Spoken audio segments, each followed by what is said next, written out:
ਅਗਲੀ ਖਬਰ ਦੇ ਵੱਲ ਵਧੀਏ ਮਿੰਟੂ ਜੀ ਤੇ ਗੱਲ ਕਰੀਏ ਪੁਲਿਸ ਅਫਸਰ ਦੇ ਜ਼ੁਲਮਾਂ ਦੀ ਪੀੜਤ ਪੰਜਾਬ ਦੇ ਗਵਰਨਰ ਨੂੰ ਮਿਲੀ ਹੈ ਜੀ। ਇਹ ਦੇਖੋ ਉਹੀ ਆਸ਼ੀਸ਼ ਕਪੂਰ ਜਿਹੜਾ ਫੜਿਆ ਸੀਗਾ AIG, ਜੀ ਤੇ ਤੁਹਾਨੂੰ ਯਾਦ ਹੋਏਗਾ ਕਿ ਇਹਦੇ ਤੇ ਇਹਨਾਂ ਨੇ ਕਾਫੀ ਠੋਸ ਕਾਰਵਾਈ ਕੀਤੀ ਸੀ, ਕਾਫੀ ਤਗੜੀ ਕਾਰਵਾਈ ਕੀਤੀ ਸੀਗੀ ਜੀ। ਇਹ ਹੁਣ ਅੰਦਰ ਆ। ਅੱਛਾ, ਇਹ ਜਿਹੜੀ ਪੀੜਤ ਆ, ਕਿਸੇ ਟਾਈਮ ਇਹ ਵੀ ਬੀਬੀ ਜਿਹੜੀ ਸੀ ਉਹ ਜੇਲ੍ਹ ਦੇ ਵਿੱਚ ਸੀ ਤੇ ਉਦੋਂ ਇਹ ਸੁਪਰੀਡੈਂਟ ਸੀਗਾ ਅੰਮ੍ਰਿਤਸਰ। ਤੇ ਇਸ ਬੀਬੀ ਨੇ ਬੜੇ ਮਤਲਬ ਕਿ ਤਰਲੇ ਕੱਢੇ ਉਸ ਟਾਈਮ ਅਮਰਿੰਦਰ ਸਿੰਘ ਨੂੰ, ਮੇਲ ਕੀ ਪੱਤਰ ਵੀ ਲਿਖੇ, ਬਥੇਰਾ ਕੁਛ। ਕਿਸੇ ਨੇ ਗੱਲ ਹੀ ਨਹੀਂ ਗੋਲੀ, ਕਿਸੇ ਨੇ ਗੱਲ ਨਹੀਂ ਗੋਲੀ। ਉਲਟਾ ਹੋਇਆ ਕਿ ਜੇ ਜਾਂਚ ਇਹਨਾਂ ਨੇ ਕਰਵਾਈ ਵੀ, ਕੁੰਵਰ ਵਿਜੇ ਪ੍ਰਤਾਪ ਸਿੰਘ ਨੇ ਤੇ ਇਸ ਅਫਸਰ ਨੂੰ ਉਦੋਂ ਹੀ ਦੋਸ਼ੀ ਗਰਦਾਨ ਦਿੱਤਾ ਕਿ ਬੰਦਾ ਜਿਹੜਾ ਉਹ ਬਹੁਤ ਗਿਰਿਆ ਹੋਇਆ ਇਨਸਾਨ ਆ। ਮਤਲਬ ਕਿ ਚਲੋ ਪੁਲਸੀਆ ਭਾਸ਼ਾ ਦੇ ਵਿੱਚ ਤੇ ਨਹੀਂ, ਉਹਨੇ ਦੱਸਿਆ ਕਿ ਦੋਸ਼ ਸਹੀ ਨੇ ਜੀ। ਤੇ ਅੱਛਾ, ਉਸ ਤੋਂ ਬਾਅਦ ਅਮਰਿੰਦਰ ਸਿੰਘ ਹੋਰਾਂ ਨੇ, ਕਿਉਂਕਿ ਚੇਤਾ ਜੋ ਸੀ, ਇਹਨਾਂ ਨੇ ਇੱਕ ਵਿਸ਼ੇਸ਼ ਕਮੇਟੀ ਬਣਾ ਦਿੱਤੀ, ਪੁਲਿਸ ਵਾਲੀ ਕਮੇਟੀ ਬਣਾ ਦਿੱਤੀ ਤੇ ਉਹਨੇ ਕਲੀਨ ਚਿੱਟ ਦੇ ਦਿੱਤੀ। ਤਾਂ ਹੁਣ ਇਹ ਮਸਲਾ ਜਦੋਂ ਆਮ ਆਦਮੀ ਪਾਰਟੀ ਦੀ ਸਰਕਾਰ ਆਈ ਤੇ ਇਹਨਾਂ ਨੇ ਚੁੱਕਿਆ।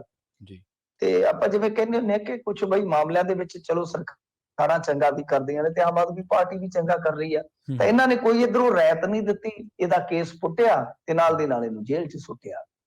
ਹਾਲਾਂਕਿ ਪ੍ਰਾਪਰਟੀ ਦਾ ਵੀ ਮਸਲਾ ਜਿਹੜਾ ਨਾਲ ਦੇਖਿਆ ਗਿਆ।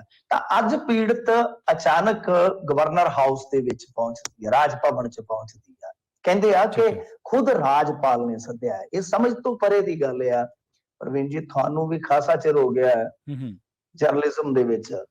ਏਦਾਂ ਮਤਲਬ ਕਿ ਪੀੜਤ ਜਿਹੜੇ ਆ, ਠੀਕ ਆ, ਚਿੱਠੀਆਂ ਵੀ ਲਿਖਦੇ ਨੇ, ਚਾਰਾਜੋਈਆਂ ਵੀ ਕਰਦੇ ਨੇ, ਸੁਣਵਾਈਆਂ ਵੀ ਕਈ ਵਾਰ ਲੇਟ ਹੁੰਦੀਆਂ ਨੇ, ਕਈ ਵਾਰ ਕੋਰਟ ਕਚਹਿਰੀਆਂ 'ਚ ਵੀ ਮਾਮਲੇ ਜਾ ਕੇ ਦਰਜ ਕਰਵਾਉਣੇ ਪੈਂਦੇ ਆ, ਪਰ ਕਿਸੇ ਪੀੜਤਾਂ ਨੂੰ ਗਵਰਨਰ ਹਾਊਸ ਤੋਂ ਸੱਦਾ ਆਵੇ ਕਿ ਤੁਸੀਂ ਮਿਲੋ, ਇਹ ਬੜੀ ਵਿਚਿੱਤਰ ਜੀ ਗੱਲ ਹੋ ਜਾਂਦੀ ਆ। ਤਾਂ ਹੁਣ ਜੇ ਇਹਨੂੰ ਦੇਖਣਾ ਹੋਵੇ ਤਾਂ ਫਿਰ ਲੱਗਦਾ ਇਉਂ ਆ ਕਿ ਸ਼ਾਇਦ ਇਹ ਮਸਲਾ ਜਿਹੜਾ ਹੈ ਉਹ ਕਿਤੇ ਨਾ ਕਿਤੇ ਜਿਹੜਾ ਅੱਗੇ ਇਹਨਾਂ ਨੇ, ਤੁਹਾਨੂੰ ਯਾਦ ਹੋਏਗਾ SSP ਸੀਗਾ ਚੰਡੀਗੜ੍ਹ ਪੰਜਾਬ ਕੈਡਰ ਦਾ, ਜਿਹੜਾ ਇਹਨਾਂ ਨੇ ਮਿਸਕੰਡਕਟ ਕਹਿ ਕੇ ਇੱਧਰ ਨੂੰ ਭੇਜਿਆ ਸੀਗਾ, ਕਿਤੇ ਕੋਈ ਕਹਾਣੀ ਉਧਰ ਨੂੰ ਤਾਂ ਨਹੀਂ ਜੁੜਦੀ? ਕਿਉਂਕਿ ਉਹ ਤੁਹਾਨੂੰ ਯਾਦ ਹੋਣਾ ਕਿ ਅਫਸਰ ਜਿਹੜਾ ਲੰਮੇ ਸਮੇਂ ਤੋਂ ਮੁਹਾਲੀ ਚੰਡੀਗੜ੍ਹ ਇਸ ਏਰੀਏ 'ਚ ਹੀ ਲੱਗਾ ਹੋਇਆ ਹੈ, ਇੱਥੇ ਹੀ ਇਹਦੀ ਪਕੜ ਸੀ ਚੰਗੀ। ਤਾਂ ਕਲੀਨ ਚਿੱਟ ਦੇਣ ਵਾਲਿਆਂ 'ਚ ਹੁਣ ਪਤਾ ਨਹੀਂ ਕਿਹੜੇ ਕਿਹੜੇ ਨੇ, ਕੀ ਗੱਲਬਾਤ ਆ, ਕੀ ਗੱਠਜੋੜ ਇਹਨਾਂ ਦਾ ਬਣਿਆ ਵਾ। ਤਾਂ ਇਹ ਮਤਲਬ ਕਿ ਦੇਖੋ ਪੱਕਾ ਨਹੀਂ ਹੈ, ਇਮਕਾਨ ਜਾਂ ਕਹਿ ਲਓ ਕਿ ਸੰਭਾਵਨਾ ਕੁਝ ਇਸੇ ਤਰ੍ਹਾਂ ਦੀ ਹੀ ਲੱਗਦੀ ਹੈ ਕਿ ਸ਼ਾਇਦ ਕੋਈ, ਜਿੱਦਾਂ ਕਹਿ ਲਈਏ ਨਾ ਕਿ ਕੋਈ ਘੁੰਡੀ ਫੜੀ ਜਾ ਰਹੀ ਹੈ। ਹੁਣ ਕਿਸ ਸੰਦਰਭ 'ਚ ਉਹ ਕਹਿਣਾ ਔਖਾ ਹੈ, ਪਰ ਕੁਛ ਨਾ ਕੁਛ ਸੰਕੇਤਕ ਤੌਰ ਤੇ ਨਜ਼ਰ ਤਾਂ ਇਹੋ ਹੀ ਆ ਰਿਹਾ।